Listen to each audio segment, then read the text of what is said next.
For the last 30 years, Ys has secretly been one of the most consistently great adventure game franchises on the market.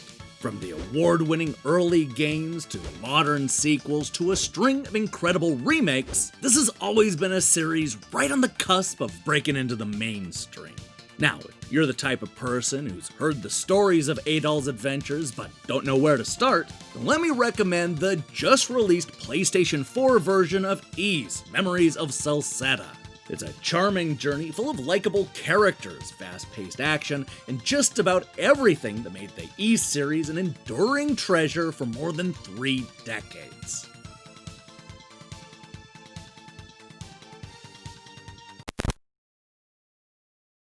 Memories of Celceta is a reimagined take on the 4th game in the series, Mask of the Sun, that also takes cues from the other 4th game in the series, The Dawn of Ys. Confused? Well, don't be, because all you need to know is that our red-headed hero Adol has stumbled into the frontier city of Kaznan with a bad case of amnesia. Instead of coming back from the great forest of Celceta with exciting stories to tell, our teenage hero can't remember who he is or even what's going on. The good news is that Durin remembers Adol and knows exactly what he's capable of. This is a secret the town quickly discovers too, thanks in large part to a selfless act that involves the redhead saving a bunch of miners from a cave. This ultimately leads to Adol and Durin getting roped into a job mapping out the Great Forest, which turns out to be a much bigger and more dangerous quest than anybody could have expected. Ooh, as they say, no good deed goes unpunished. Now, as the title suggests, this Ys adventure is all about Adol finding himself in the forest of Celceta. This happens as he discovers the landmarks, battles bosses, and talks to the many colorful characters that populate the Great Forest. The last thing is where the bulk of the drama comes from.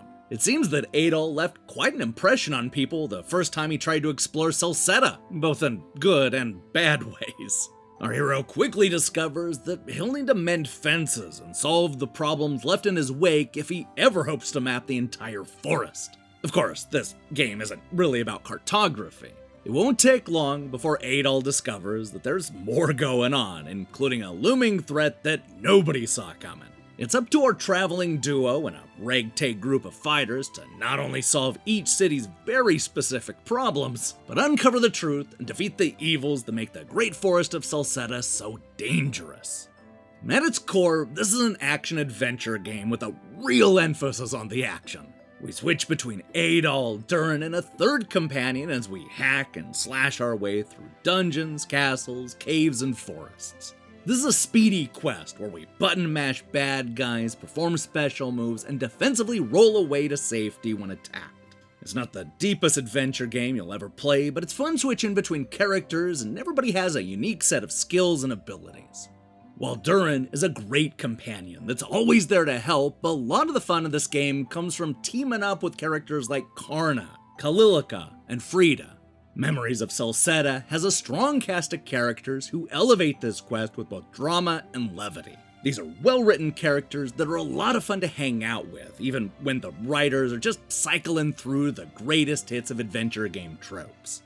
And they aren't just good at holding conversations, but also kicking ass. There are so many times when the strong, supporting cast upstages our hero, and I never had a problem with that. The nice variety of characters helps to keep the button-mashing gameplay from becoming too repetitive. That said, I do wish there was a little bit more to the combat. Switching between the characters helps, but a lot of the action involves pressing the same button until everybody dies. Now, they do try to shake things up a bit by allowing the player to assign 4 special and magical attacks to each character, though a lot of them are on the anticlimactic side. What the combat has going for it is the speed. There's always something happening, and it's fun to watch the 2 companions jump from enemy to enemy like a wrecking crew. The only downtime in this game is when our hero gets stuck in town and forced to talk to everybody he comes across. Now, in case you don't already know, this PlayStation 4 version of Memories of Celceta is an upscaled port of a game that first appeared on the PS Vita. This'll be painfully obvious right from the jump. It's not that the game looks bad, but rather that it looks dated and scaled back for handheld hardware.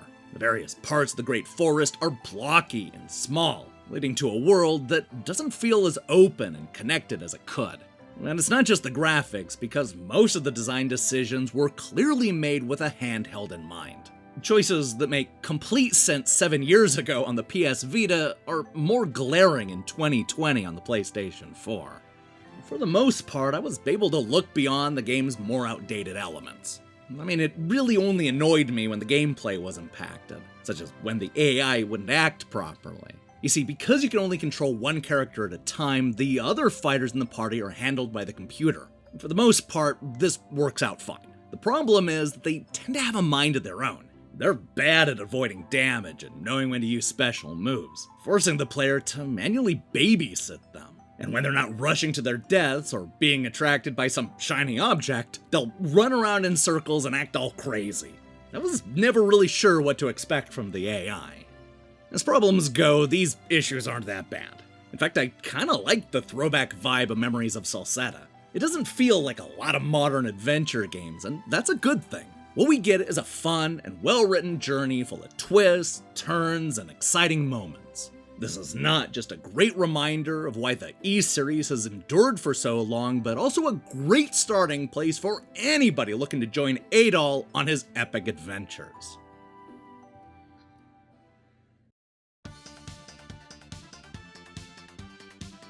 As an Ys game, Memories of Celceta has almost everything I love about this series. While it's not my favorite entry in the long-running franchise, it's hard not to fall for its charm and swift pacing. This is an adventure filled with likable characters and a large, connected world that is so much fun to explore. Sure, some of its elements feel a bit dated now, and it's obvious that this started out as a handheld game, but there's no doubt that Memories of Celceta remains an engaging adventure game no matter what system it's on.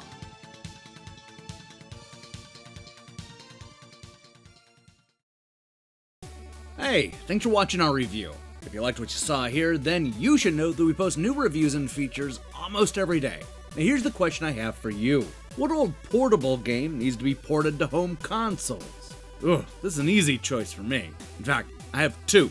We need Crisis Core Final Fantasy VII ported to something other than the PSP, and the Pursuit Force series on a console that has 2 analog sticks. How has this not already happened? Anyway, let me see your picks in the comments below. In other news, we'll be back tomorrow with a review of 2 different Darius compilations. One collecting the arcade games and the other for the console releases. Want to find out which one of those is best? Well, then I recommend you click that subscribe button and support what we're doing here. Until then.